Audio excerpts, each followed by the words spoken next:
used to. Sometimes we're not ourselves. There's no one I can turn to. And I know all the feelings that we shared are in the past.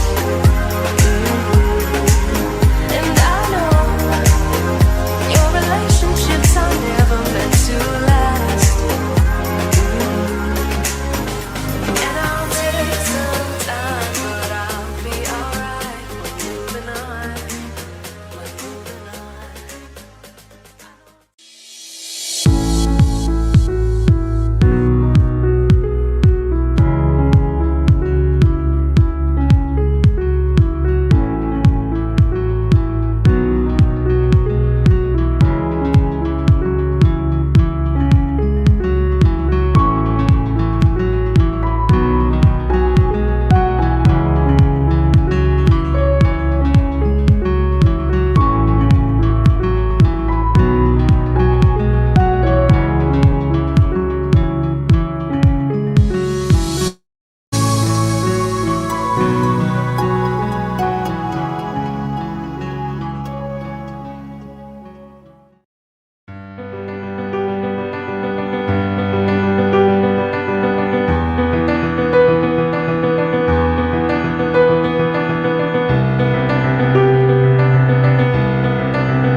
Hello, hello. Okay na, sorry. I'm sorry about the technicality. Okay, okay na po ba? Good morning, everyone. Good morning. Please press 1 if the audio is okay and the screen is already shared. Okay. So, good morning, everyone. Sorry for a little bit of delay. Yeah. Welcome for the Great Resignation. So, basically this is partly academic, part research, and we're sharing this after actually I think we'd realized during my one of my interviews uh, last August for me to share para lang give the business and both the practice a Philippine perspective of what is the Great Resignation. Now, just to share also with you little about me. This has been my career for the past 22 years, but for now I'm a for my charity work, I'm a psychological first aider. So if you need help, we'll share our contact details mamaya. So if you feel that your company needs a mental health program for occupational safety health compliances, I can do it for you for free. Just drop me a message or call sa aming sa aming messenger or email. Here, I'm also a lecturer, but on my business side, I am the CEO of MRRI Trading and the Chief Knowledge Officer for Origanum Solutions. I've been in the training program in the leadership practice for 22 years na. And then it's the rest. But at the end of the day, I'm still a Rotarian. So Rotarian, full-fledged Rotarian at the heart since my very, very younger days. So advocacy, tatlo lang po. Mental health support is for everyone. Financial inclusivity should be at all aspects, even in the presence of diversity. And then learning should be a lifestyle. That is the very purpose of this lecture, and that goes for all of my lectures that I do here and abroad. Now, for pre-consultations, just drop us I would prefer that you drop us an email so we can do a schedule, lalo na for those pre-consultations for the occupational safety and health. If you prefer to have it, and then we'll do that para at least very personal, very customized. And it's free. Don't worry about paying. So, libre naman po 'yon. One of your classmates today are our clients. So, welcome everybody. Especially dun sa aming mga partners and then current namin ng mga clients sa Origanum for joining us. I believe they've been very fun of joining our classes, free classes, and the paid ones, and also the ones we do with partnership for our corporate social responsibility. So basic house rules, just keep it your questions at the end. Kung medyo baka mawala yung idea, put it in the chat box so we can answer it later. And then kindly mute your mic for the moment lang naman para just not to distract me or our fellow listeners dito. And then please enjoy. Now, to start with, the concept of the Great Resignation is not a new one. So it's been there for 20 years, but yung indicators has not been fully recognized as parang if it's there, hindi, baka ano lang siya. Baka regular recurring phenomenon. But at the April of 2021, there was a resignation of 4 million in one single month. So this was a trigger to many practitioners, to many academicians, for both, like for me, an OD practitioner and academician, and also in the business practice, was very concerned. Kasi it resounded not only in America but all throughout the world. So, ganun ka-critical yung itong Great Resignation. Okay. Now, I believe some of you are there's a general manager, there are HR managers among you, and there are academicians here in the class. So, ngayon, kung nandun kayo sa practice side ng HR, one thing that you will note, especially during your strategic planning budget season during November, December, is the cost of attrition. So, ano yan, napakabigat, pero sometimes nakakalimutan or napagsasawalang bahala, especially with the pandemic, na there is a pool of talent outside. Now, at the end of this lecture po, there are two key lectures if you're an HR practitioner, if you're a general manager or CEO na nandito sa klase. There are two subjects that I will share with you if you'd be interested to learn the whole triangle of the theory of the Great Resignation. For the moment, doon muna tayo sa foundation for today. Kasi meron siya, which this is the main thesis, and there is an anti-thesis, and then there is a single variable factor which triggers for both the thesis and the anti-thesis. You will take note. Sorry for the jargons. Just to make it short, I will show you the two sides of the coin and what's in the middle. So yun yung ibig kong sabihin sa huling two slides, the last three slides of this lecture. So please bear with us. And then it is also very important that the Great Resignation theory or phenomenon happens across positions. That is from the top down to the bottom.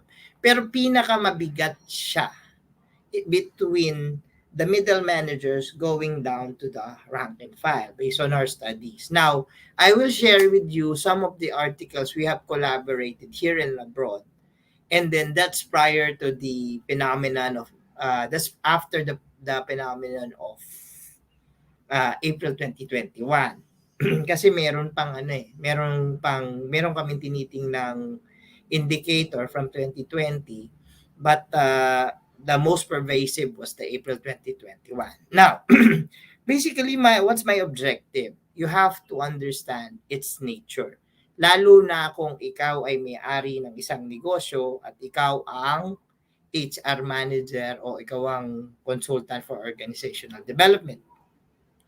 Kasi how resignation affects everything. And then, one tricky part, ako as an OD, sinasabi ko, if one resigns, then you have to promote vertically, then what happens to the rest of the operations? So, you see some practitioners only see the single resignation effect, the cause and But the ripple effect as an OD, sabi ko sa inyo, napakasakit sa bulsa ng isang HR operations manager. So, that's and then understand the indicators.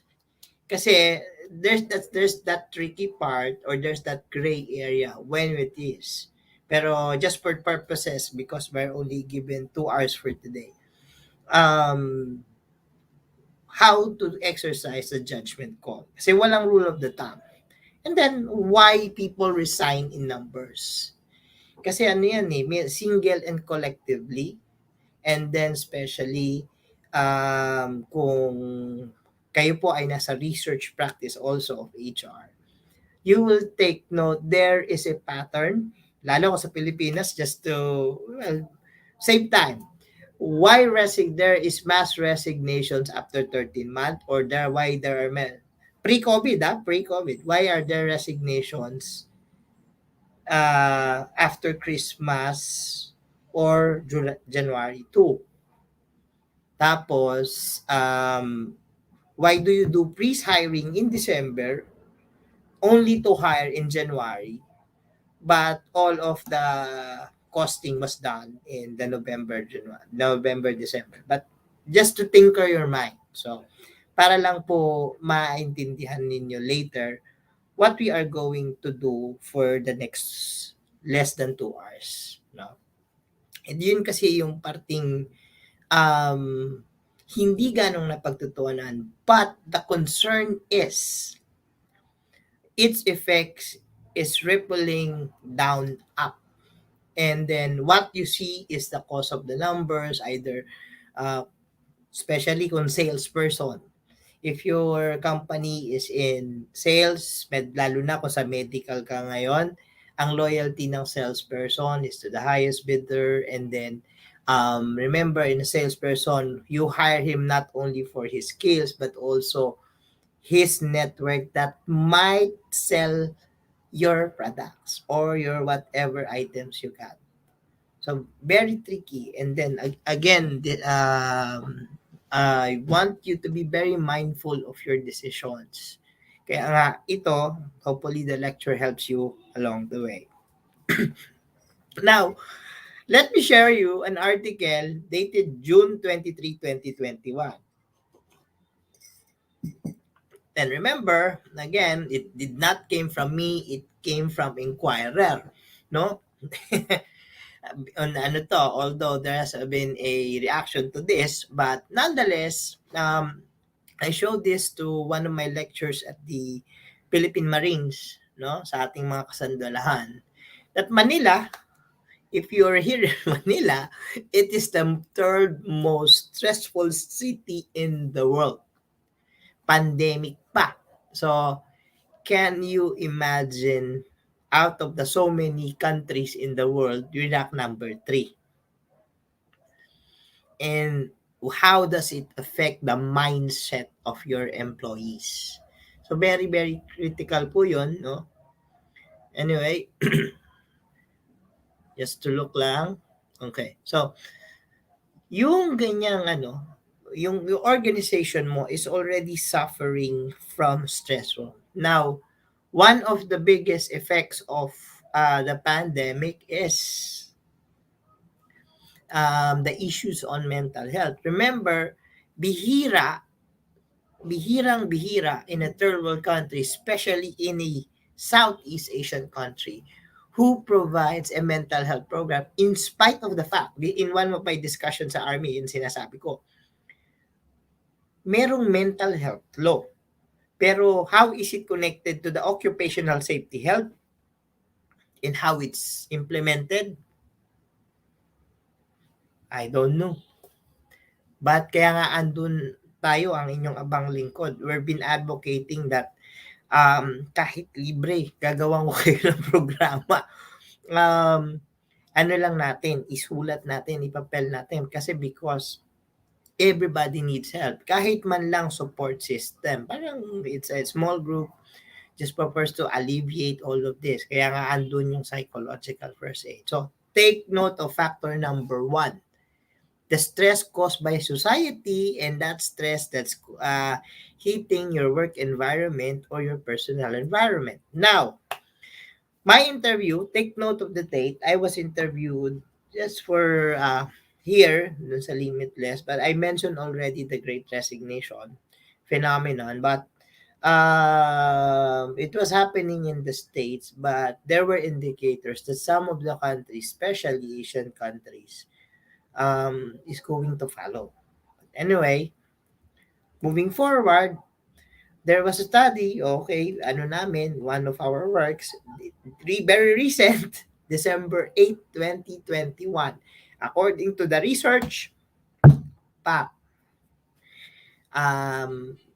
employees are opting out rather than retain their job. Ngayon, bakit? Some of the research of the result i-share ko ngayon dito.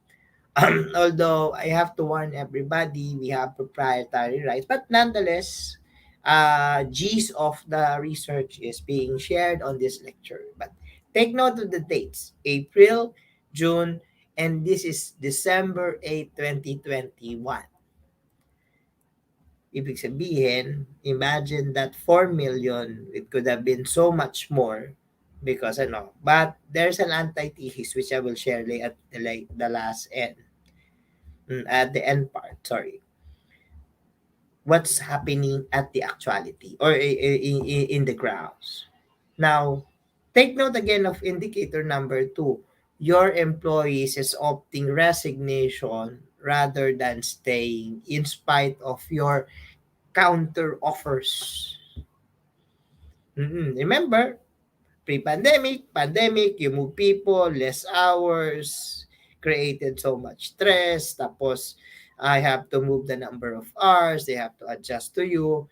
Nung una masaya sila, tapos nung nasa bahay sila, especially if you're a newly married couple, according to studies, is more stressful. Why? Because work is there, and you have to be a mom or a dad. You have to be a breadwinner who provides care for your parents or lolas, titas, o sino man. And then all the pressure is bombarded in one workplace. Kasi nawala eh. Nawala yung definition ng workplace at saka home. All of this stress is bombarded in one person, in one area, in one place, all in the same time. So can you just imagine? So they feel tired. Resign. Okay. Now, what happens? Why is everyone resigning? How pervasive yung resignation? Now, dito sa Pilipinas, yung mga just to give you a comparison, 4 million people resigning in April 2021 sa US. Everybody, including the small, medium enterprises and corporations, were very conscious. Why are people leaving? Kasi, but just for the sake of argument, other states or other countries has tinatawag nating employee compensation package for the needy pagka yung mga resign. So, depende sa jurisdiction, iba lang ang tawag.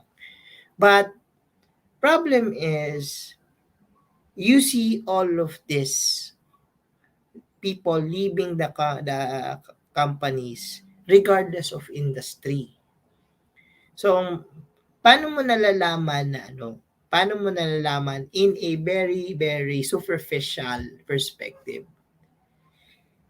Pag ang isang technical skill, let's say programmer, and then you work for a big company like kunyari Citibank or any other tech company for that matter, biglang nawala. Tapos magi-sprout sa SMEs, our entrepreneurs, or the gig economy has more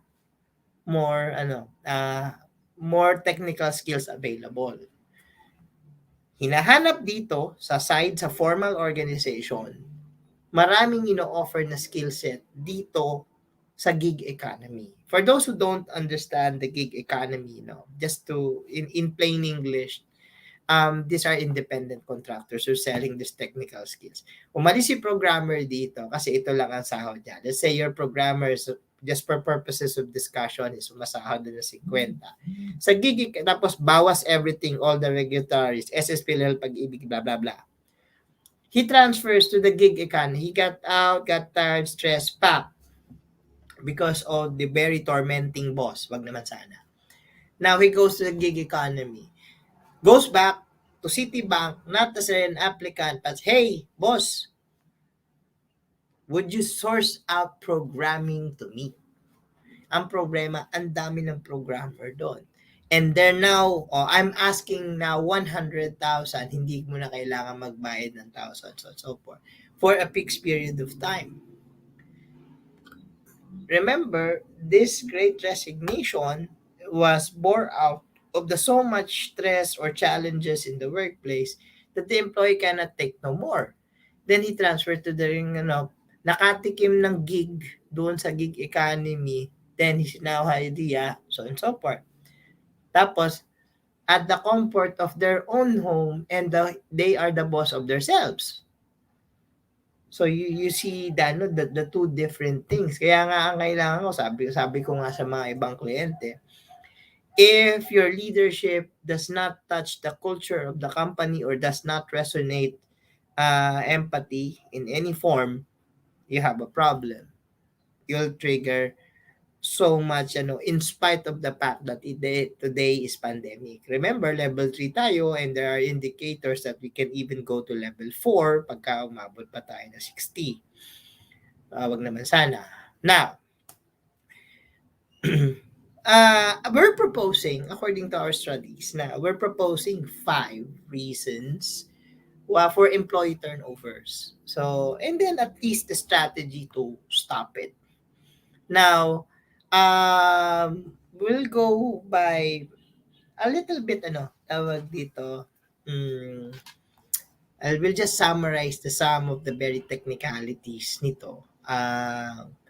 Kasi medyo tricky yung iba. We'll discuss it in the full lecture in the near future. And also, we'll present also the rationale or the philosophy behind in the antithesis in the full lecture also. But for now, we'll just have to summarize lang. Okay. Now, next. Number 1, yung employee burnout. The problem here, pre-pandemic, you hire someone, okay, wala kang new employees orientation program, wala kang performance management system, so and so forth. Ang ginawa mo lang, hire, ito gamit mo, pack, trabaho ka, pack, until such time na burnout, especially having a bad boss, and then resigns. Now, here comes pandemic, same everything, but you're working at home. Tapos meron kang bagong panganak ka. Now, either you leave the job or you retain the job knowing that you have to pay for the expenses of the child. Can you imagine that? So, ano doon, why do they resign? Ang masakit kasi dito, when people resign, they're already at their peak or nasagad mo na. Hindi mo na na-alleviate yung kanyang pain or yung kanyang burn. So, there are 2 approaches on how ako as an OD and HR OD practitioner, I always tell people, look, when you got on board, the first thing you do is the exit interviews. Especially if you're replacing an HR manager. Look, review the AD exit interviews because if there is none, matakot ka na. Matakot in the sense na there will be challenging days. Kasi it was not documented why people leave. I'm not saying that I'm not threatening na ganun yung baka very negative yung company, but because information is power, especially for an HR or OD practitioner, because the historical analysis of your people gives you gives an idea what's your future. Kaya nga in my proposal is that if you want to counter resignation or any great resignation for that matter, or loss of great talent na lang kung ayaw mo ng resignation, you have to understand why they leave at the very first place, regardless if it's great talent or it's poor talent or outright they leave. Review the culture.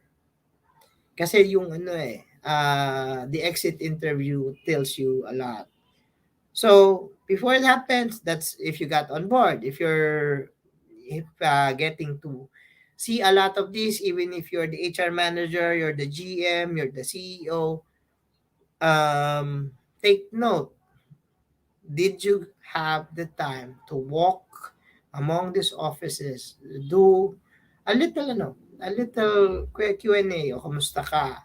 O how is work? Sir, any suggestions on how to improve the workplace? Sometimes, although it's very difficult, especially if you're the GM or if you're the CEO, but make way, make time. Kasi baka mamaya, people resign not because they want to, but they feel that they are not contributing anymore. and they will not be effective anymore. Or they just plan to resign. Kasi nga, they learn their value already in the organization. Um, anyway, we'll go to that in the antithesis naman po. Now, flexibility. Na ang ito yung ano ito yung tanong ko. Although recently I have seen some organizations who have done our recommendation. Government was steering at what to do. So remember, they keep pushing for the work from home, blah blah blah. Ngayon, ang sagot ko, sabi ko nga, ang work from home is not a new concept. It has been prevalent in the IT industry, but it doesn't mean that it works in the IT industry. It works in all industries. Mm. Okay. Now, just to give a comparison, just a soft comparison, but I know it's not apples and oranges. Imagine this. There's a problem. You ask your programmer or IT, your computer engineer, can you do it work from home? And then you can say outright quality of work can be at least reaching out to 90 to 100% satisfaction. Possible. Let's go to the consultation, medical consultation online. Well, I'm just sharing my thought. I'm not sharing this 100%, but finger on the thought. Remember, ang ganito dyan, ang kalidad ba ng consultation from a doctor upfront, uh, he can personally take your temperature, so and so forth, take the test, versus the e-consulta. E-consulta versus the personal consultation with doctors. Can you honestly, from your own, from a patient's perspective, can you honestly say the doctor's diagnosis is 100%, 90 to 100% reliable versus an e-consulta na minsan sa ibang practice is are all lang through Viber messages. Yung iba naman medyo okay na, may video call na. But I have a personal experience which I would like to share with you. I had a particular skin burn. Now, kahit anong high definition namin, because it was a rash, the doctor would is hesitating to conduct the test. So, but it was really itchy na mahapdi. So, it's a small spot, so and so forth. Just to make the long story short, if in her words, I need to see it personally. So, another effort to see her, so and so forth. So, yun yung ano doon. Now, let's go back now to the perspective of the employee. Who's exercising discretion on where to work with? In a pre-COVID situation, syempre, sabi nga, there is leeway provided by law for employers or businessmen to decide how to conduct their business. Diba? Yun sa kanila yon. Now, but there are now medical consideration. Okay then. But I'm happy to say some of them, o sige, anong gusto mo, work from home. Our requirement, 30%. So, levels 1, 2, 3, 4, ganito ang working arrangement natin. But some, no, because if you were watching the news mga 2 or 3 days earlier, there is one news that they force their employees to report. I will not mention the name, but somewhere in Pasay. So can you imagine? It's a very challenging situation because from the perspective of the employer, okay lang yan, light, minor, very tawag dito, light symptoms or asymptomatic. Pasok. Ngayon, everybody got sick. Everybody got the COVID-19, pero ano nila, tawag dito, I don't know the level of tolerance of acceptance o kung sino man yung boss doon, but will not also mention the position because it's already in there's already a there's already a case. But nonetheless, whose discretion and where the employees gives discretion? Sa iba meron na, may nagbibigay na. But to bottom it up, to summarize it up, um, discretion still lies with the companies. And as a uh, student of law, I will tell you naman na it is in their bounds. But in the perspective of the Great Resignation, if this discretion is not given or justified within the perspective of employees or rank and files, they are they are leaning to leave the company. Lalo na ngayong COVID season, tapos we're in the peak pa. Now, um, ito pa yung sinasabi ko, yung manager training. You know, when I was with Star Cruises pa, part of our development program there when I was still there, we have the developing supervisory skills, we have the manager development skills na program. Now, one of the courses there is that we make sure that HR for non-HR officers or managers. Yan. Ang problema kasi, if you don't give them the training or at least the perspective, now, they cannot help you doon sa they cannot help you with the training program. The retention program.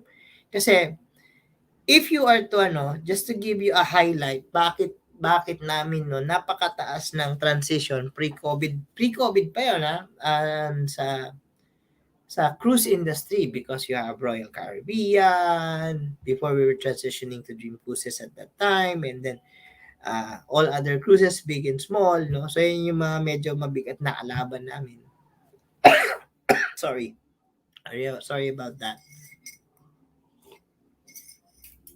Now, what we did was, maybe it's high time, especially kasi jurisdictional eh. Jurisdictional yung mangyayari kung ang training na ang training ng manager ay very Western at hindi Eastern or Asian. Kasi the reason for that is, sorry about that. In the Asian, kasi yung empathic leadership ng Asian is very different from a Western type of leadership. So, kaya ang suggestion namin, give them the basic tools to understand give them a personalized learning or experience and understanding the operations. So, understand what's like on the rank and file environment. Kasi para for them to be retained. Kasi I'm sorry. There is such a situation where na for you to understand, you must experience. But if you go to the mindset of the rank and file, they don't mind the salary as long as they can mine with the leader they follow, the peers they work with, and the clients that they have to serve. Yun yung sinasabi ko lagi for the learning experience. Leadership, peer, and then the outside customer. Kasi yun yung mabibigat na usapin dyan. Pag iyon, one of those three breaks, again, adding to the stress. And then eventually go to the last part. Now, ito pa, this is very prevalent everywhere, especially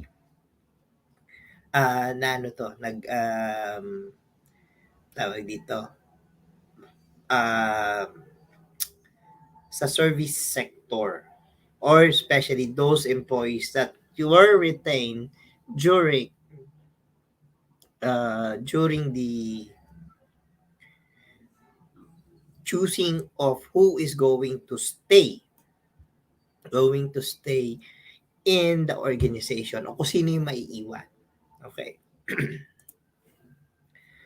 Now, yung unappreciation, uh, let's just focus for purposes of today, money. But the subcategories will hopefully discuss on the lecture proper po. No? Now, there are two kinds of motivation. No, I'm sure you're very familiar with it. This is for purposes of discussion and easy remembrance lang. Extrinsic at saka intrinsic. Now, extrinsic always comes in the form of uh, incentives. Sorry. In the form of incentives lang. Now, for the business side, normally, what people do is for put quotas para at least meron transitions or may sense of competition. Now,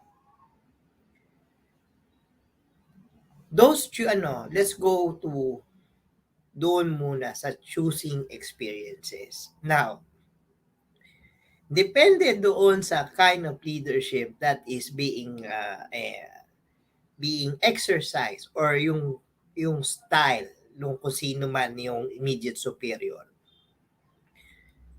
They must be very flexible in expediting or administering experiences. Okay, bakit ko sinasabi yon?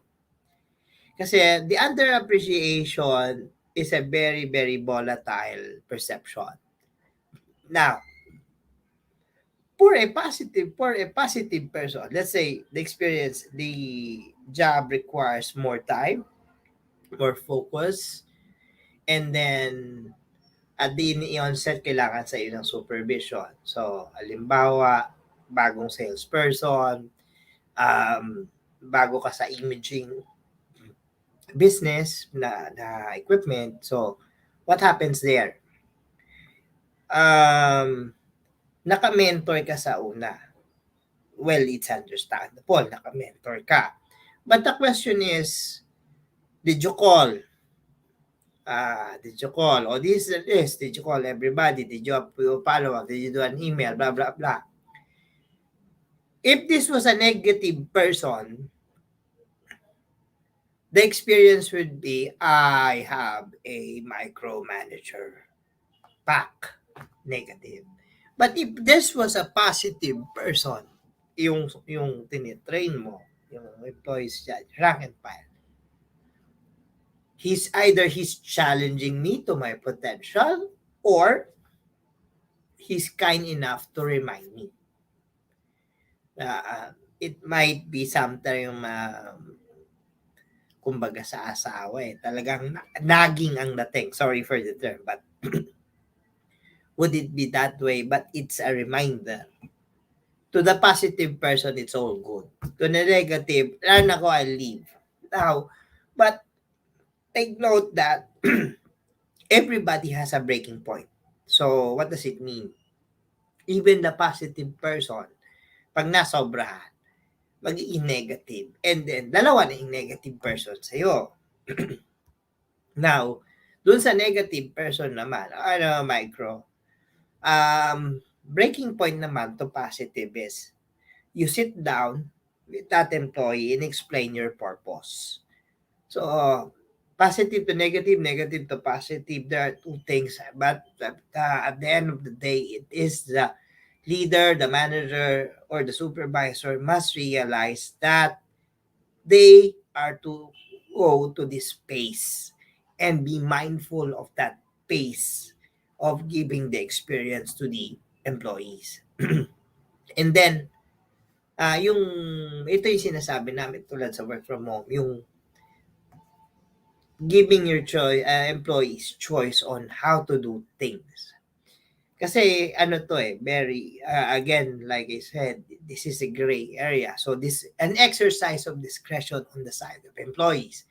Again, if you go to Abraham Maslow in one of the exercises done, they tell it if you give employees choice, that is empowerment.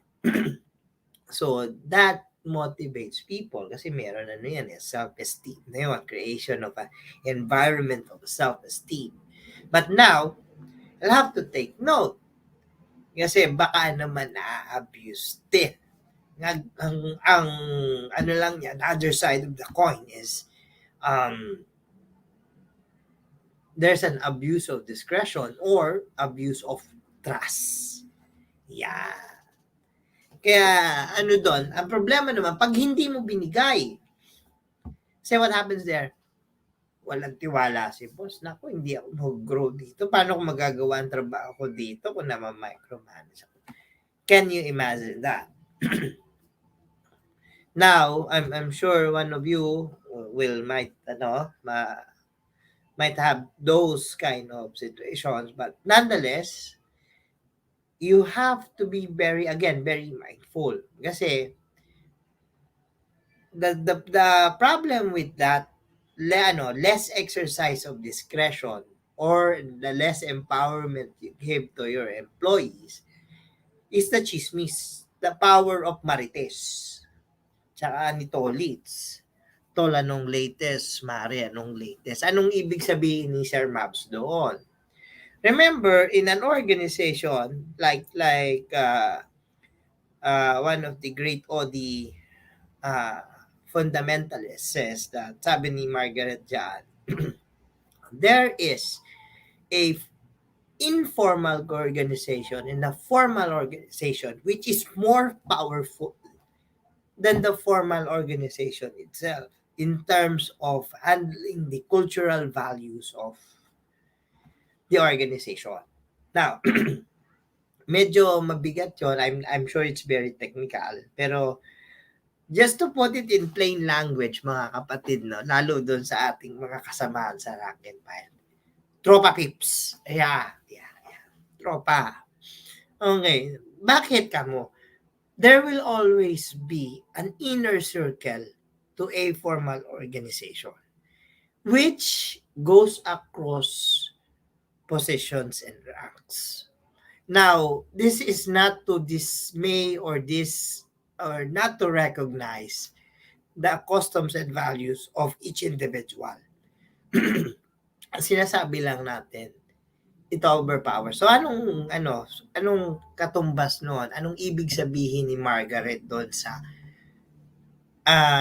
empowerment of employees? If you fail to empower a single employee and it creates a buzz or rumor that spreads like fire in the organization, ay si boss, nako, madamot yan. Gusto niya kanya lahat. Kaya ang discretion, siya lang nag-exercise. Credit grabber.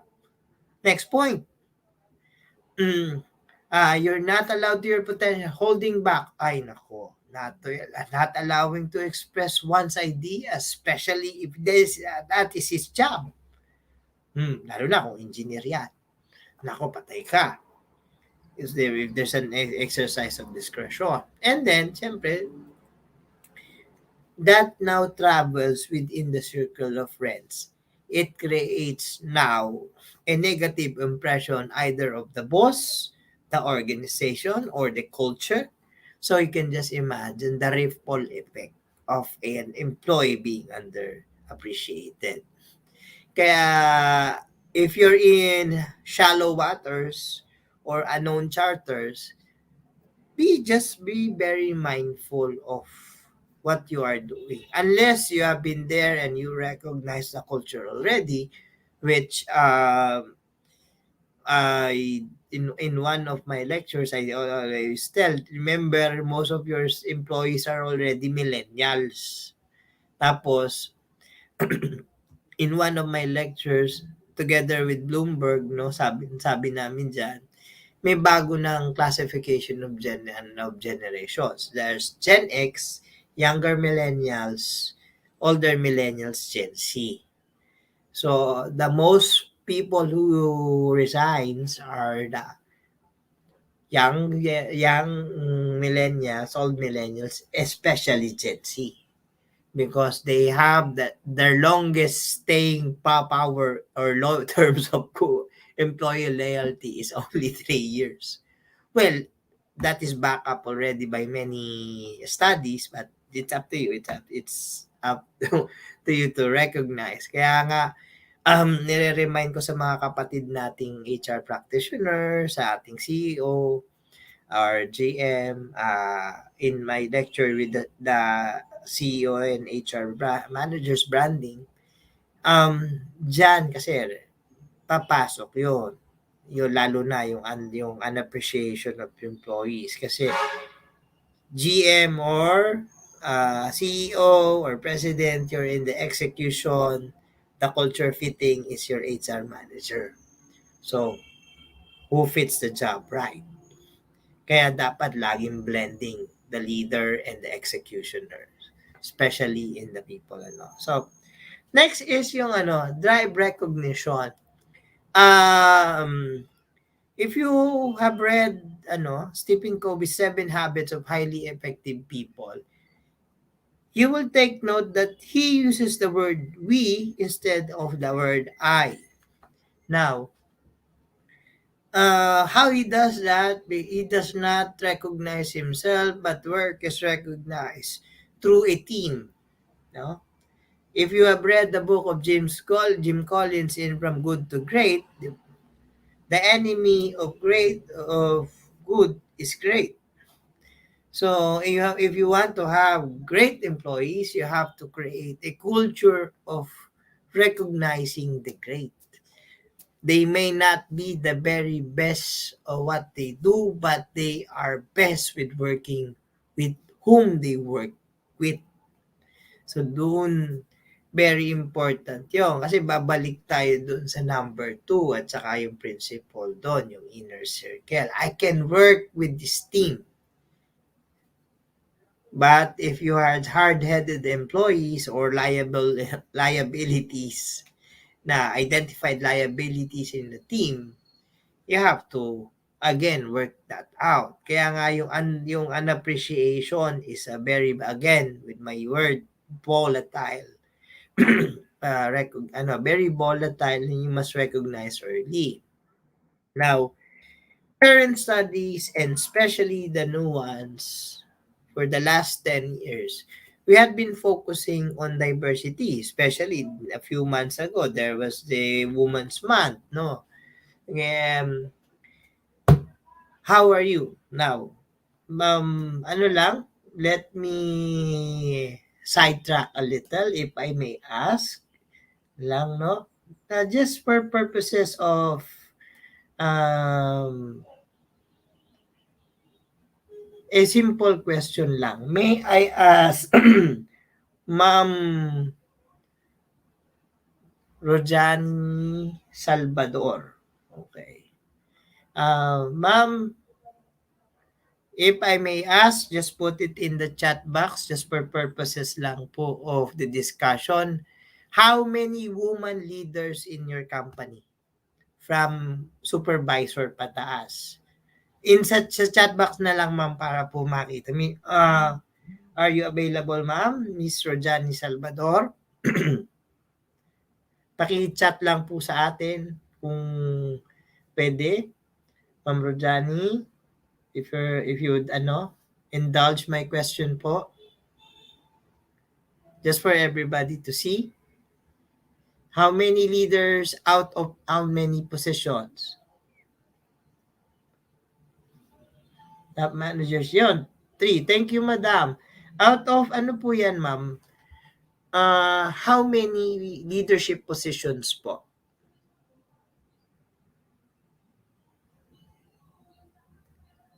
Okay.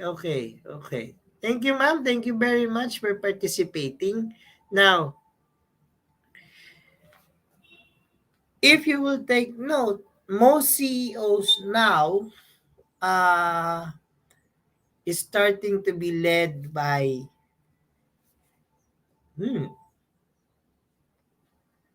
6 out of 10. Oh, very good. That's very nice, ma'am, Ma'am Rojani. Okay. Maraming maraming salamat po. Okay. Now, the move is that since 90% of your workers now compared to 10 years ago are women, why are the top CEOs still men? Yun yung tanong 10 years before. I think it was the one of the questions in the Millennium Development Programs when it was ending in 2015. Ano po, pasensya na po kung we're just raising these researches. Ang problema po kasi all these researches doesn't go out of the light for the practice. But it's my personal perspective na all of this knowledge should be shared and be put into consideration by any business or management or HR practitioners or leaders. Anyway, just going back, if you take note, diversity, equality, and inclusion has been the battle cry in the workplace for so many years, but it's now taking pace. It's now taking color. Yan. Anong ibig kong sabihin? Number one, your CEOs are starting to be occupied by women. Sorry. And then LGBT, now you have LGBTQ. Okay. Um Tawag dito, equity for leadership is becoming more prevalent. So you're having more and more top guns na babae. Napakagandang development from the would you mind, Ma'am Rojani, if you can tell to the class kung anong corporation po yung or anong corporation, in what industry are you coming from? Sa chat box na lang, ma'am. So, while discussing.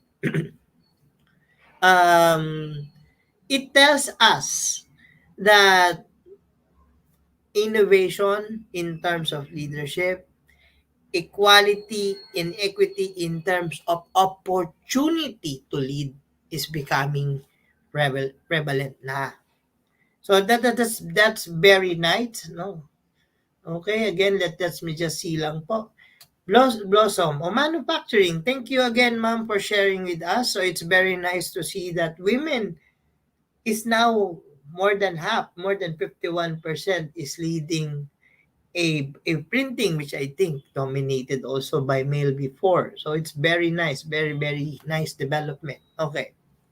Now, yun yung kagandahan doon. And then, remember, kung medyo, if there, for the past few years, the best workplace, I think how many times, 3 or 4, that the best workplace is Google.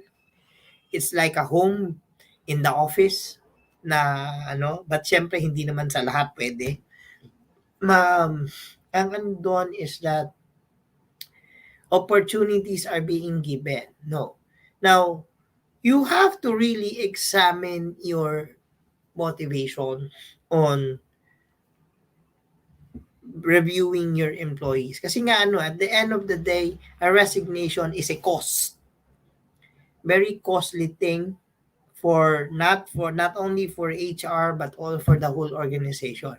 Now, what does inclusion mean in terms of resignation?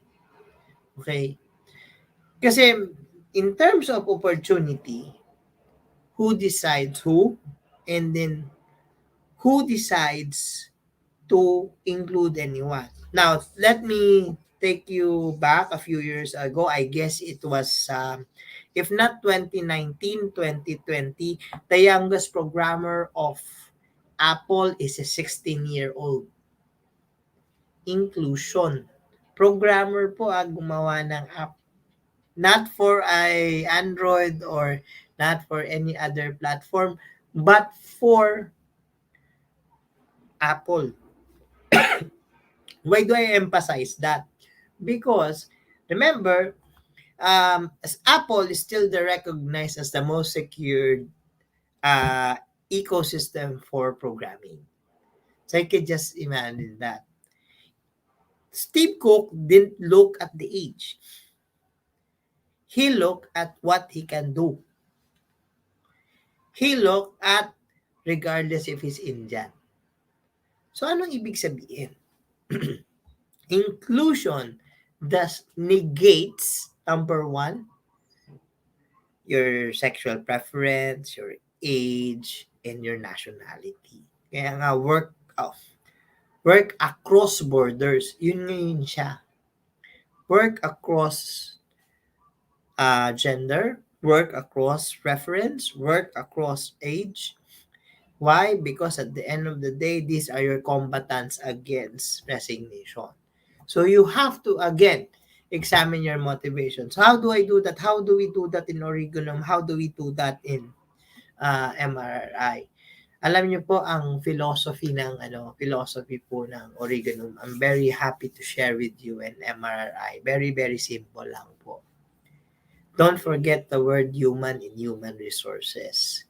Employees first, for employees will do the rest for your customers.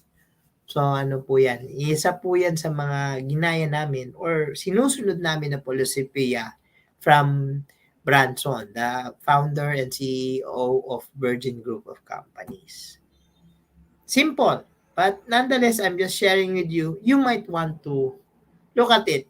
The leadership values of Virgin Group of Companies. Para lang naman for your reference, if you'd like to study leadership from great billionaires, either from Elon Musk or Joe Bezos, yung tatlong bilyonaryo. There are some leadership programs there or practices that you might want to follow that can help you in combating your great resignation. So, let me pour down a very deep question that I'd like you to answer before I proceed now. Okay.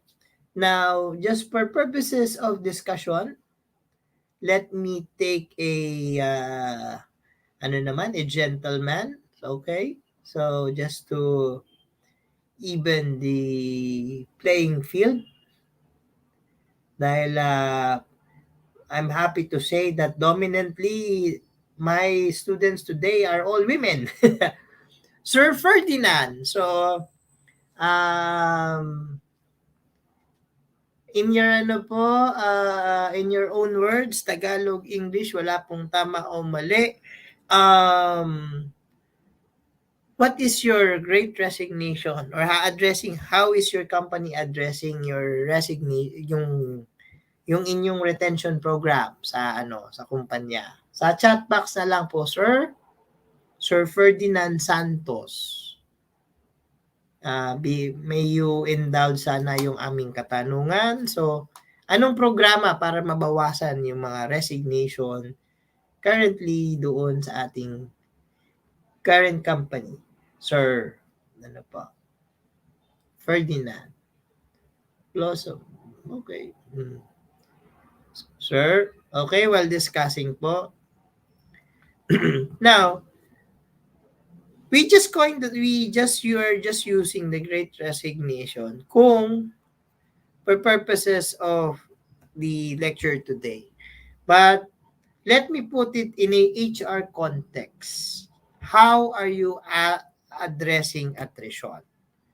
So, attrition of employees. Kasi if you're doing all of this and people are still leaving you in spite of the pandemic, I'm sure there is a big problem that you are not addressing. Okay? Busy siguro si Sir. May I ask? Sir Alejandro Kasidsid. Sir, I'll make it more simple, sir, yung tanong kung mamarapatin po ninyo.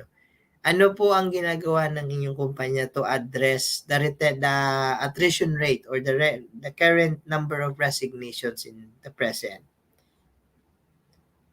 Sa chat box na lang, sir.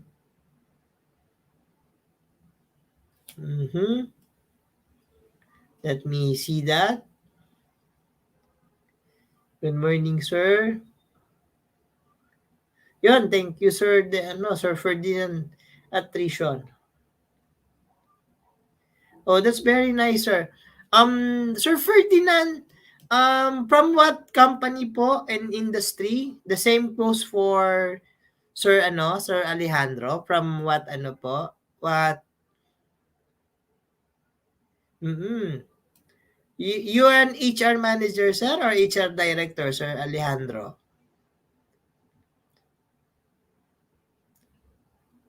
Ang po, sir? What company, sir? Sir Alejandro? What company and what industry? Oh, AB. That's nice. Chief technology, very nice. Naka-compute, I hope naka-automate na ang inyong exit interview and your LMS. I think I encountered you somewhere. Very nice. Thank you, Sir Alejandro. Sir Ferdinand, ano pong anong industry, sir? And anong company and what industry, sir? Thank you. Okay. Very nice data analysis and then the recognition. Very nice, very nice. Words from an HR practitioner, very nice. Maganda ang jargons, like I said. Data, knowing, very good.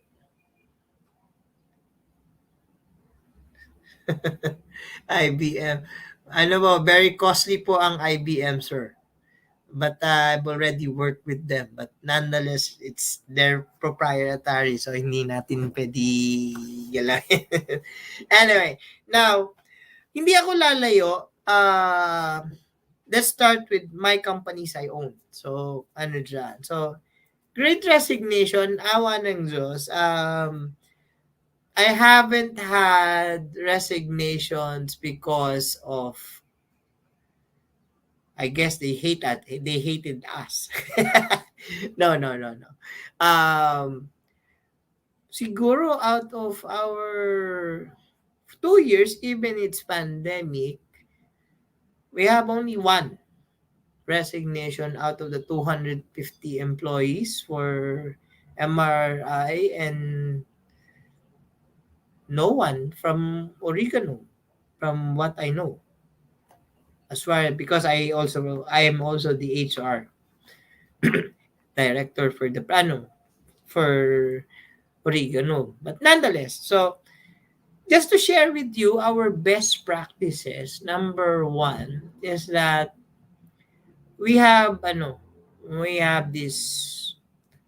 Actually, I started this with both of my teams. We have the pandesal meeting. Bakit? At there is that roundtable meeting in the morning with the managers, and I encourage all managers to have their own. And then they have their own toolbox meeting, at least for the first hour. Kami very short, bibili ko ng pandesal, buksan ng conference room, ayan ang pandesal, ayan ang palaman, bahala kayong kumain dyan. Isa-isa, how are you, how are you, how are you, how is work? And then now, that is my feedback mechanism. Sabi nga, feedbacks are breakfast for champions, however negative.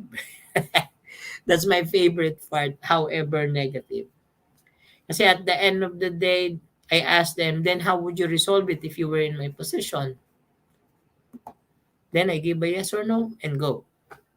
Because that's simple. So that's our little. But again, that greatly depends on the kind of culture that you did. Now, I'm very happy to see from two of our participants who has an active role, no? Tapos kung data-driven ang inyong approach, that's very nice. But I hope you had already commissioned some, if not a psychometrician, at least a behavioral expert to interpret those data. Kasi sayang kung hindi mai-interpret. Okay. Now, based on our research and based on doon sa research namin sa Great Resignation phenomenon, we developed 6 key elements. Number one, these elements, take note, comes in different forms, but we just uh, put a label on it for you to measure. Yun yung ano, that's what's happening there. Okay. Now, number one, I think the most important part, if you listen to my CEO and HR branding, there is always an issue of internal fit, especially pagka doon sa selection stage, no? Kasi kailangan ano eh, although it's very subjective, it's also an exercise of judgment call. Remember, you don't invite someone to get in out of black, out of care, 'di ba? Normally, may job boards, lalo kung yan pa ay dumaan sa headhunter. So, there's a very, very strict process of streamlining candidates. Ang masakit lang dyan, bigla hindi sinipot sa final interview sa bagal ng sistema, lalo dito sa Pilipinas ng hiring, napirata na. O kaya naitawag na ng kaibigan ng HR mo. Ako, mukhang ayaw ni boss. Baka gusto mo, kailangan mo. Mga ganyan. Mga biruan namin sa HR practice. But nonetheless, true or not, it happens. Now, going back, internal fit. I always keep the ball to the hiring manager or the hiring department. Sabi ko ako, sakit mo siya ng ulo, tapos at the end of the day, sakit kita ng ulo. So, wag kang mag-hire na ikaw mismo ay magiging sakit ng ulo mo. So, remember, as Simon Sinek says, in one of his lectures and in most of his coaching styles, lagi niyang sinasabi, hire for character, then teach skill set later. Ang sinasabi ko naman, I agree with you. Pero on a practical note, even if you do that, technically, you'd already screen his technical skill set. His mindset, leadership, so on and so forth. Baka nga kung medyo tricky ka pa, ang nahahaba pa ng mga leadership indicators mo doon, no? So, I'm very doon. What I'm telling to most of our clients is that take note of how you promote high potentials. You identify high potentials at the early stage because of their technical skill set. But as you grow the career ladder, you're becoming more of a generalist than a technical specialist. Doon nang gagaling si Simon. Ako naman, I agree with you, but he has already the skill set already growing up. So what's the purpose? Kasi hindi ka kanya kaya paikutin. Ngayon, it's a judgment call if this guy's character can, and based on his past, can fit to what is the corporate culture, or at least the behavioral aspect of that team. Kasi, di ba, may ano yan, papataas, papalaki yung circle na ginagalawan niya. Kaya, sinasabi ko, at sinasabi ng pag-aaral, internal fit comes always. Now, internal links. Remember, the position is connected to a series of flowcharts. Diba? Ano siya, main player siya to this, that, and interlinks everyone. Now, if you put someone who's very aggressive in a very subtle environment, then mas startle yon. But if you put someone who's very subtle and very refined in a workplace which it's very rugged, with decision making is very, very, very important in terms of how fast you decide, lalo kung nasa construction ka or naandong sa medical workplace like hospitals. The fit for leadership, nako, ibang-iba. Unlike for an office, which is if you're an 8 to 5, especially kung 8 to 5 na, work from home pa, very subtle yung it varies also very different if you came from a very rugged working environment. So, putting someone, okay, internally fit, good. But second question, if you put that links between operations to sales, operations to marketing, operations to supply chain, operations to suppliers, operations to R&D. So ano dyan? Ano yung circle, ano yung klase of, anong klase ng leadership yung mai-express doon? Anong glue ang sinasabi ko dyan? Anong klaseng connection ang ipo-provide niya to make the team more adhesive and cohesive. Adhesive meaning they work together perfectly. Tapos, cohesive because they work as one. So, how is that?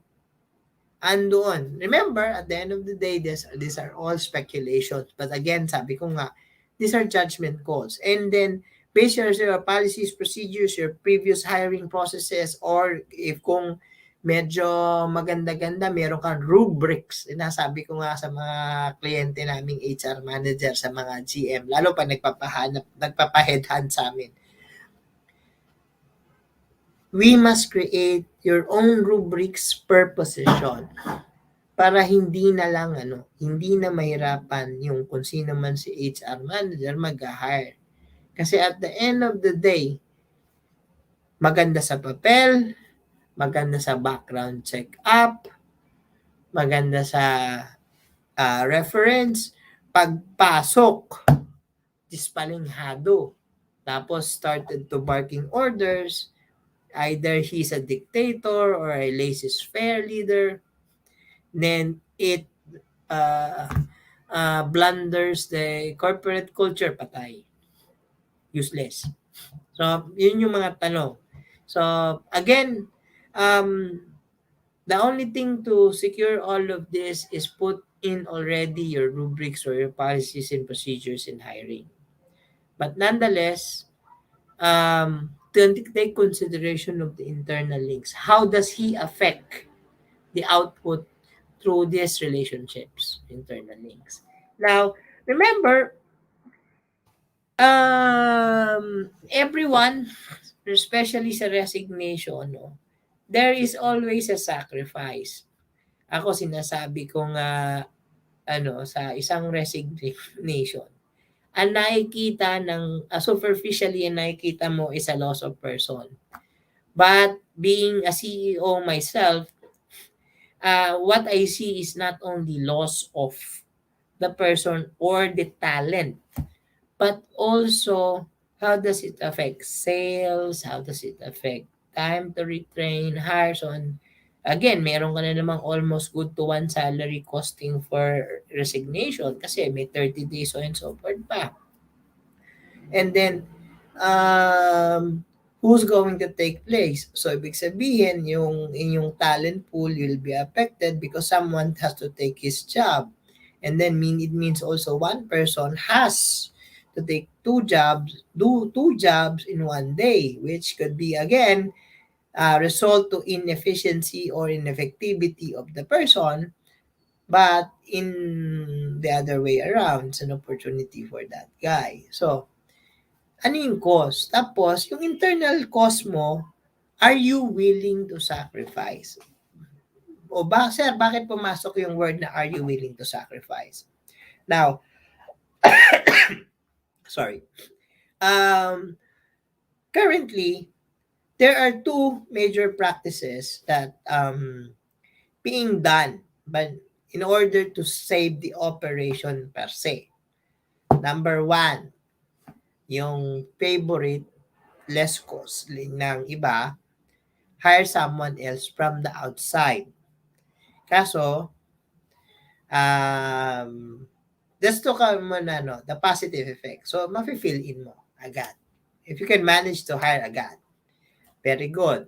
And then operations, But what is the sacrifice if you hire from someone from the outside, tapos, lalo na kung malayo, syempre baka sigurado may asking price yan, may asking benefits and so forth. Relocation could be an issue. And then tatanungin mo yan, paano ba mag-advance career ko dyan? May training ba ako dyan? Lalo kung mga ABP pataas, ang posisyon. Okay.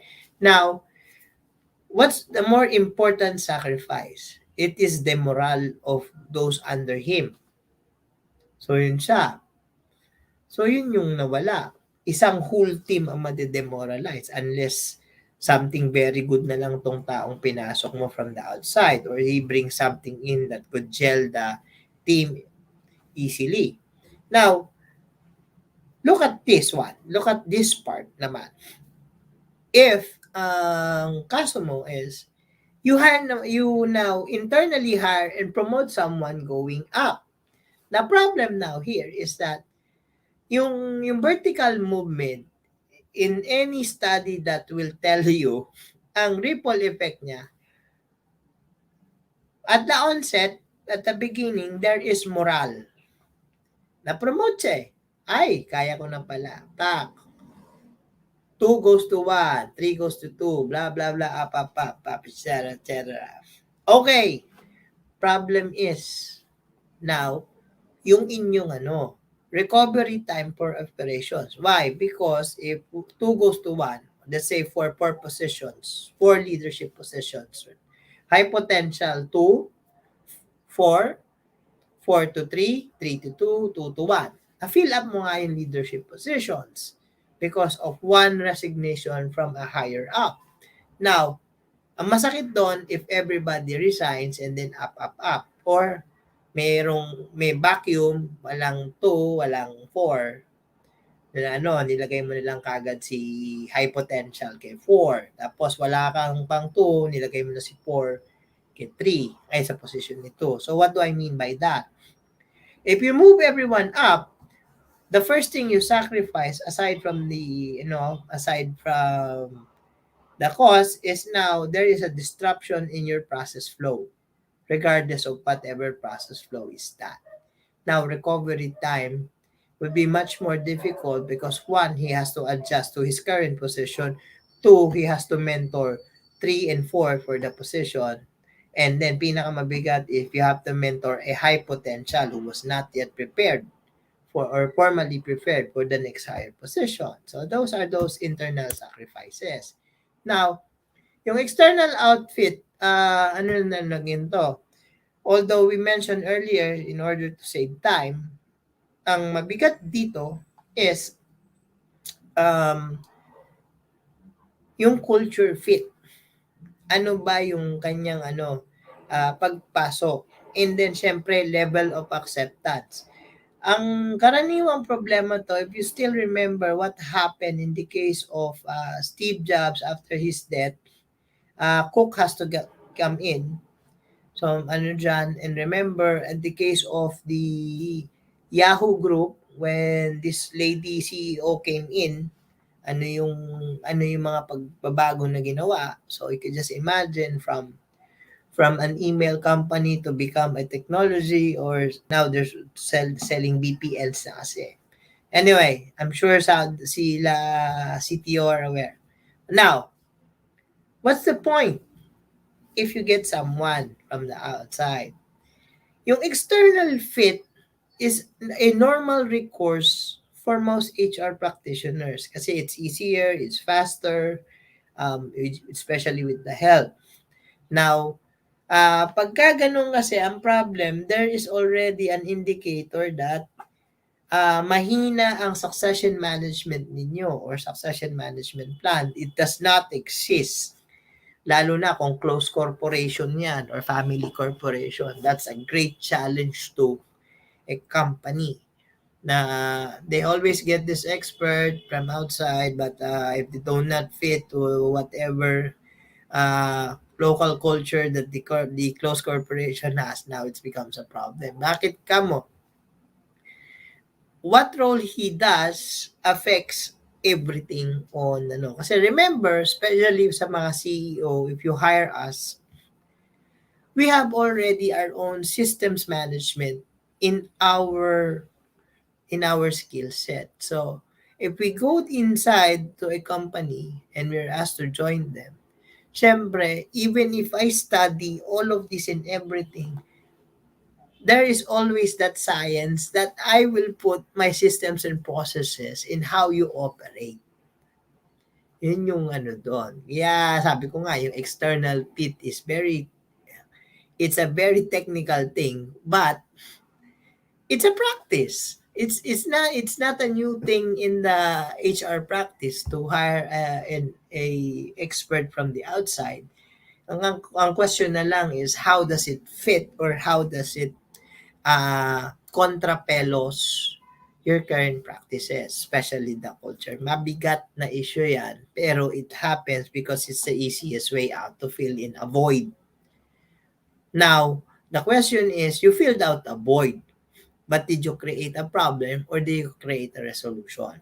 But most of the time naman, awa naman ng Diyos sa mga recent hirings ng CEO, from what I have observed in writing for them, is that ano naman, there is always sabi nga, there's always a storm after arriving.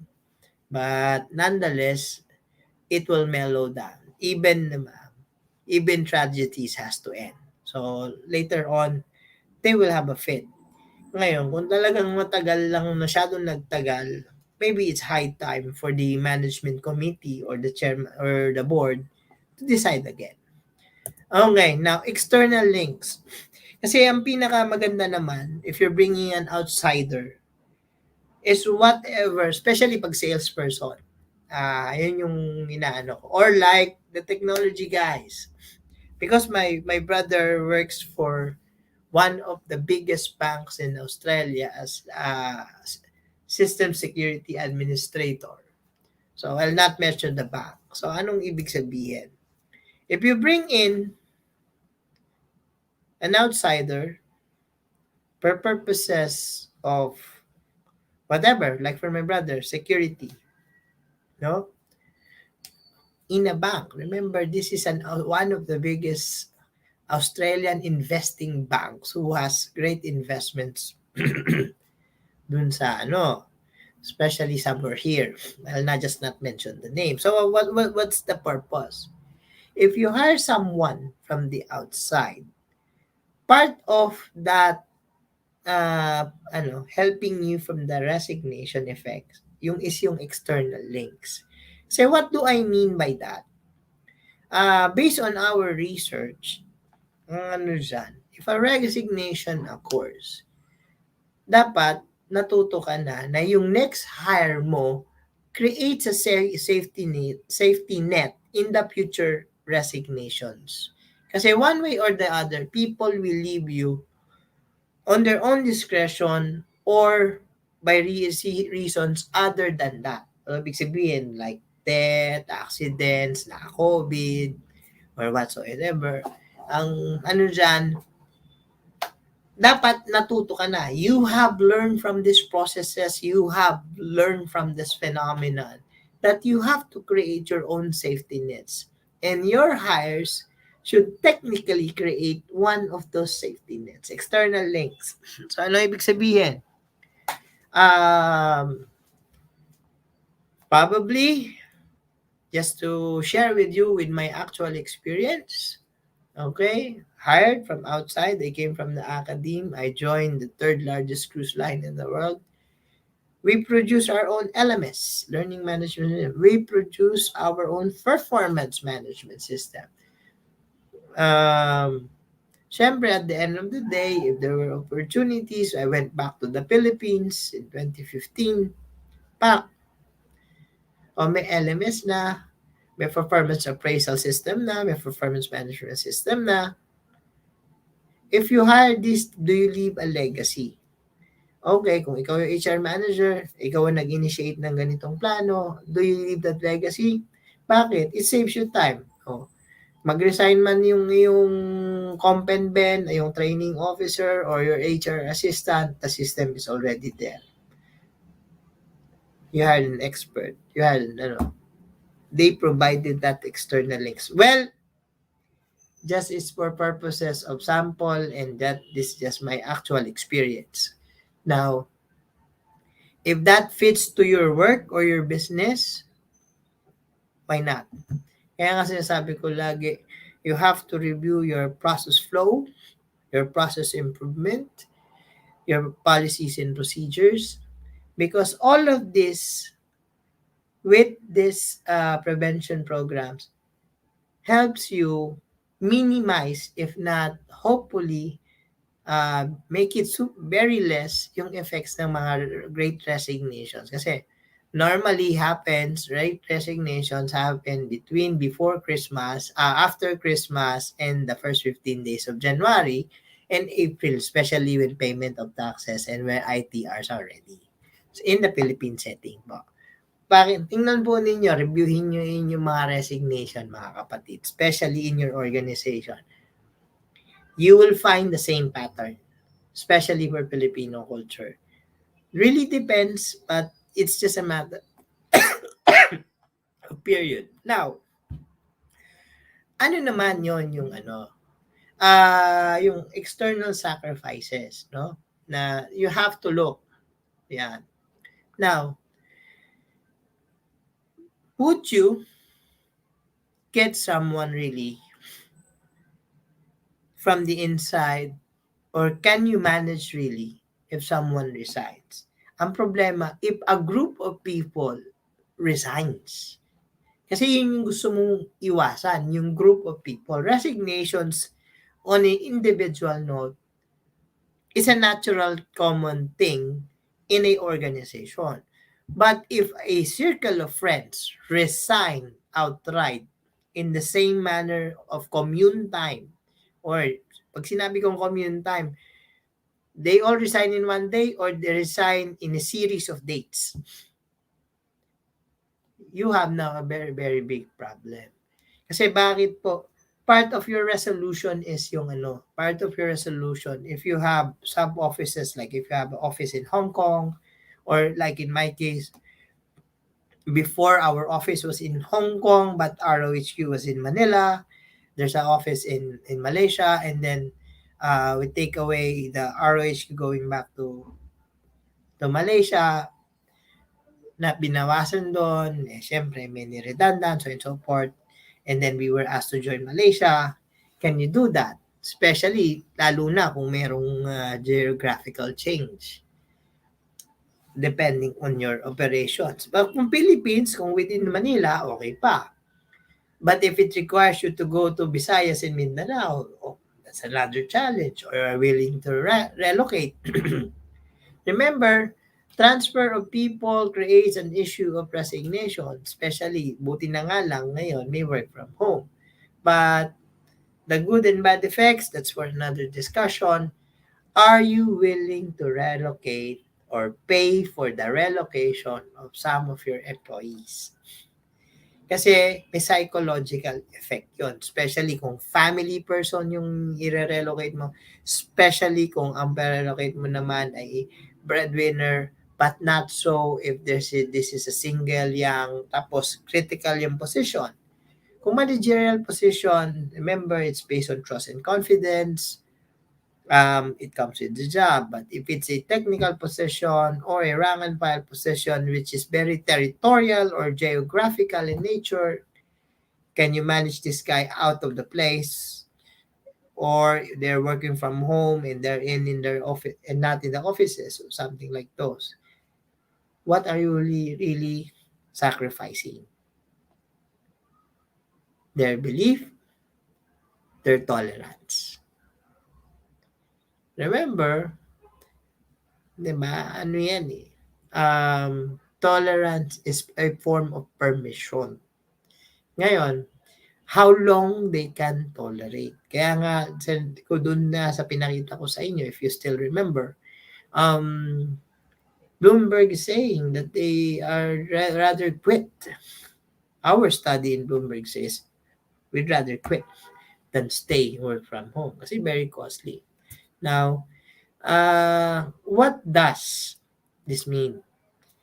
Kasi, who's driving this great resignation? History will tell us for the past 20 years that this common in other territorial jurisdictions normally is between April. So after mamalapit na yung summer sa ibang hemisphere, and then dyan. Number one, millennials are the number one resignations. Kasi yung mga Gen X like me, I'm 42, kahit paano, there is that form of loyalty. No? Kahit paano, we give premium to employee loyalty. But for young millennials and older millennials, ang lumalabas doon as that the longest time they can stay in a company is 3 years based on our researches. Pero how they perceive themselves, kailangan makapag-impact na daw according to that study that in 3 years, mataas sahod nila, they can do impact at their after graduation. So we just imagine that. And then, these models of resignations is coming from where? From technology and healthcare industries. Ngayon, mabigat, frontliners. Diba? Philippines is at mercy. Bakit kamo? Our doctors and nurses is migrating to the greener pasture. Hindi dito. Bakit? Again, internal, external sacrifices, dissatisfactions. Bakit? Sahod, they're getting tired, they're underappreciated, so and so forth. Nasa TV naman yan, hindi ko na kailangan explain. But, is it not the same in your workplace? No. That's my question. Didn't you see all of these indicators in your workplace? The more important question is, what are you doing? So, yung iba pong mga detalye, we'll share it in the lecture proper po. Not for today because it will eat a very, very long time, and I will share you the clinical test sana and the formula, but not this time because of time consideration. Now, here in the Philippines, very obvious, you see that in the news every day. But do you see it in your workplace? My more important question, if you are a manager, general manager, you are a CEO, you're an HR practitioner listening to me now, what are you doing? What programs are you doing?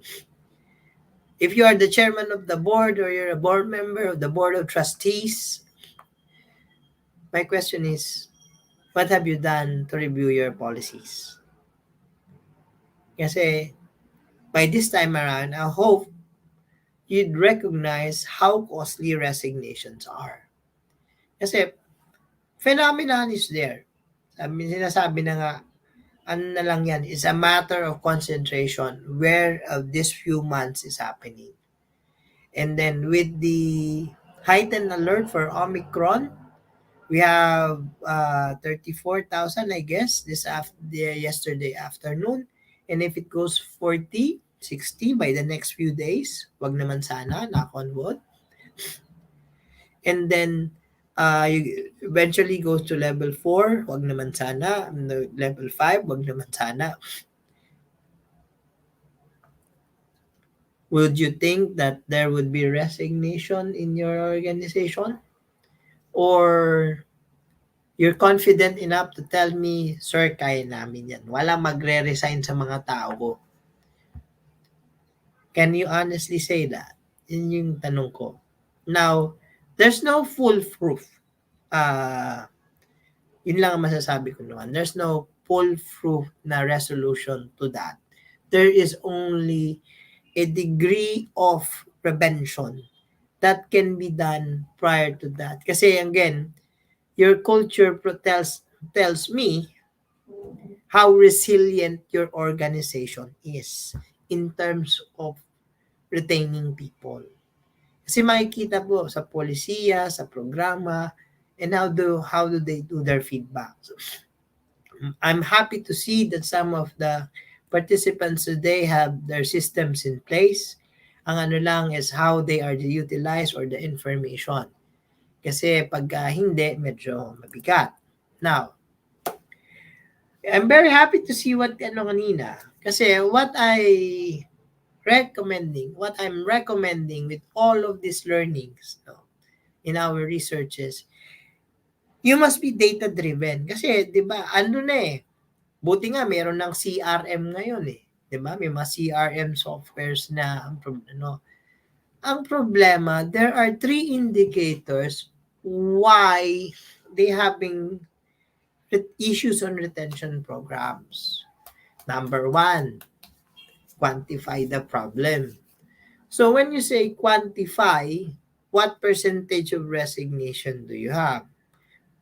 Paano mo gagawin yun? Set your own rubrics. Halimbawa, if you're losing 25% of your employees per month, you have a very serious problem about that. But if you're having less than 1% resignation in a 1 quarter, sinasabi ko naman, wag naman monthly, quarter lang, para lang you see the trend. Kasi walang trend sa month. Okay, now, yun yung ano doon. Find a methodology to quantify your problem. Kasi kung hindi, um, there will be a very short metrics. Now, identify the root cause. Maraming pamamaraan, pero as far as I am concerned, no, my recommendation, and had been my recommendation for so many years, is that you review your exit interviews. Kasi, bakit? The perceptive value, good or bad, by anyone there, they tell you that, no? Ano lang dyan. Okay? They tell you whatever yung tunay na problema dyan. And at the end of the day, please, to the leaders here, regardless of your position, and to the high potentials, everyone from this class, have developed a tailored retention programs with your HR manager or HR director, because they cannot do it alone. They have this enormous job. I can vouch for them how difficult it is to have those retention programs. Kasi at the end of the day, it is very, very volatile, but it doesn't mean that it cannot be strengthened. There are ways to strengthen those programs. Okay? Now, ano yung silver lining ko doon sa ang takeaway ko diyan sa Great Resignation? As far as we were doing the study, number 1, the age of disruption or technology itself, being work from home, has been accelerated. Yun nga lang, it created solutions, but it also created new set of problems. Kasi nga, na-demoralize kasi nabobombard ng mga personal activities and liabilities. Tapos, while in their comfort of their home, pero they're expected to deliver this and that with so much distraction. No, yan. It also led to a business creation. Because bakit? The gig economy now, ang dami na outsourced programmers, headhunters, so on and so forth. If there's one thing that you would appreciate if you're an HR practitioner, the war for talent has been happening for a millennia. Diba? Who gets to have the best talent? But now, there is a pool of talent because of the pandemic and because of the Great Resignation. Ang problema, paano mo hihimayin at i-attract sa'yo pabalik? O kung meron ka ng great talent sa iyong organization, paano mo i-retain? That is my question. Kasi that's the difficult part of it, no? But nonetheless, it's available. It's there at one grasp of the hand. Now, kung gaano kalaki yung pansalok mo or sa yung biro ko sa mga HR managers, gaano kalaki yung pang-attract mo sa kanila, yung attraction hindi laki in amount. Sabi ko, if culture and the benefits could match the intended salary, kasi it's a perceptive value or perception value yung benepisyo. So, okay, yun ang ano dyan. But it's for another discussion, for another forum. Now, let me end with two things, no? A good friend, Ariana, said that the Great Resignation is also a reevaluation of everything. No? What people is living basically is a culture of burnout and then broken success. Kasi in one of the important things that we've learned, especially in the antithesis, no, um, the definition of success has been blurred. Bakit? Because the corporate ladder has been broken. Why? And this is the most important part. Because of the ever-changing demand for roles. Okay? Yun yung pinaka-importanting part dyan. Kaya nangyayari resignation. Yon ang one of the most common denominators in the history of great resignations. No? They are quitting because they want something new, no? Yung when they want something, they feel their value. In one of the competitor research namin, ang sabi dun sa research nila, because of the pandemic and because of the great resignation, they have learned their value. It is one of those rare times where the labor has a more bargaining chip than capital. So bakit sir? Paano mo nasabi yan? Take a look at the States, take a look at the Australian. Ngayon, saan ka nakakita na interview, just to attend an interview, merong sign-in, may bonus just to attend your interview. Dito, hindi mangyayari sa Pilipinas yun. Pero sa States, meron. May actual case. In Australia, so I can just imagine. But that's in one of our studies. Just to attract applicant pa lang, not great talent, applicant pa lang usapin. So, that's one of the important recognitions of the great resignation.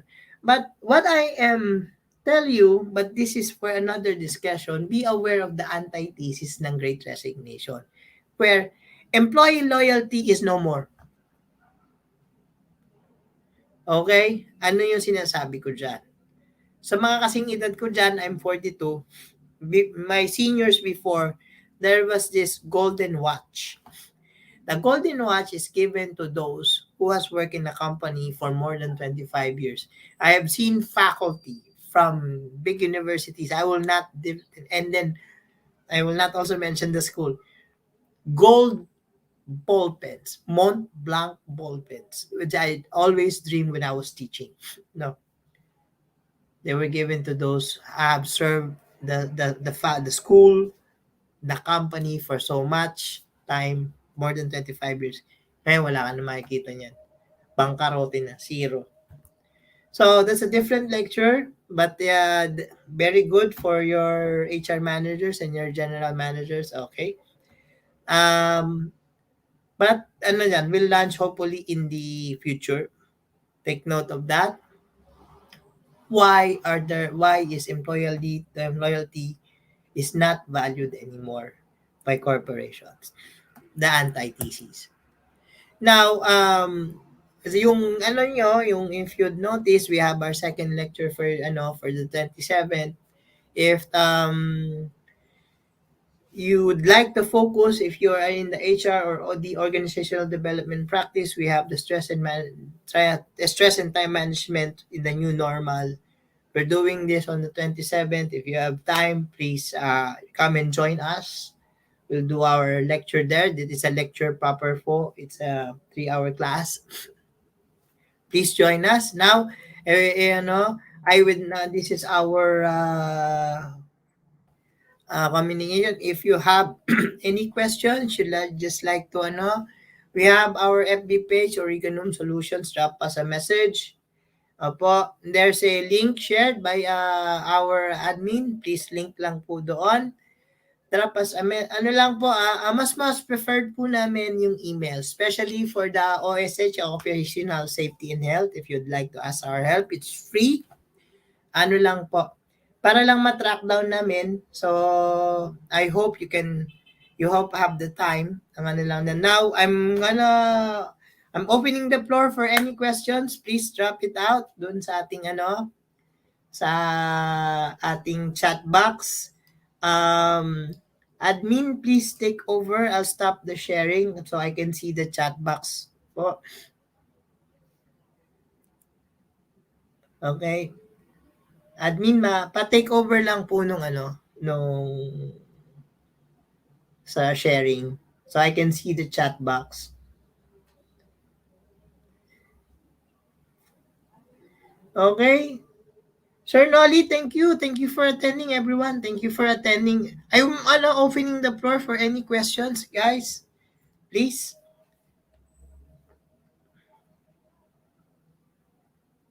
Please drop your questions po sa chat box so everybody can see and I can formally answer your questions. Again, I'm more than happy to do any consultation or any questions for you. After this session, just drop us a message. Our Facebook page is Origanum Solutions. Okay, may ganun po. Anyone?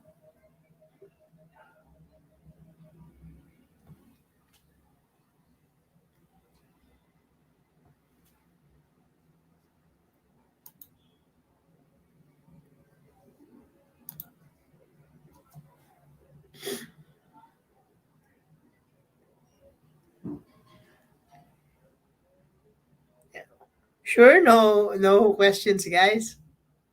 Opo.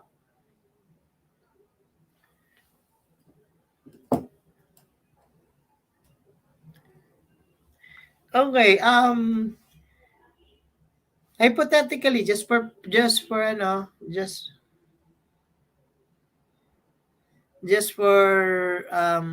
today. Okay. Now, in plain simple, how would you identify yung great resignation sa inyong kumpanya? Okay. Take note if your if your resignation is around 20% of the current population over the plantilla. So anong ibig sabihin po nun, sir? If your company, just for easy computation, if you have a 100% plantilla, either government or private, and then currently your total na currently on board with permanent or JO or contractual is around 80%. And you have a resignation in one quarter. Let's say you're using the calendar year, no? January to March, at may resignation, you have 80, so your 20% of 80 had already resigned within that month, staggered or in 1 month. Be aware already. There's something already wrong with the current either culture or policies and procedure. Yun po yung mga paalala natin, mga kasamahan. Numbers won't lie, especially in the resignation. Na ngayon, if you're losing around close to 50%, that's very damaging already to your operations. Tapos meron ka pang pandemic na magwo-work from home. I would greatly urge you to already have your recruitment officer do their job double time pagka nagko-close ka na sa 40%. 20 nga lang, aware na ako. Kakalampagin ko na siguro kung ako yung So, yun yung dyan. Okay. Is there a question? Anyone, guys? Okay. Um, maraming salamat po sa oras ng pakikinig at maraming salamat din mo sa opportunity for me to share. Again, we live in the philosophy of service, yours truly. So, at any time, any round, just give us a message, drop us a message or email dun sa sa corporate email. It might be a Gmail, but we love that Gmail so much. Swerte siya sa amin, hindi na namin siya binitawan. Na ano siya. Please drop us. We will do anything we can help you. Siyempre, as long as we can. And then, if there's any other questions or any other inquiries, please look at our chat box. Andun po yung aming info. You know, you can always see there. Okay po. Just give some time. We'll be more than happy to answer either through that fora or directly to our fora. Well and good. Maraming salamat po. So, it's already 11:58 at my time. If there's no more question, siguro papaalam na po ako. Thank you for it. Again, thank you very much everyone. Okay, admin please please take over na po.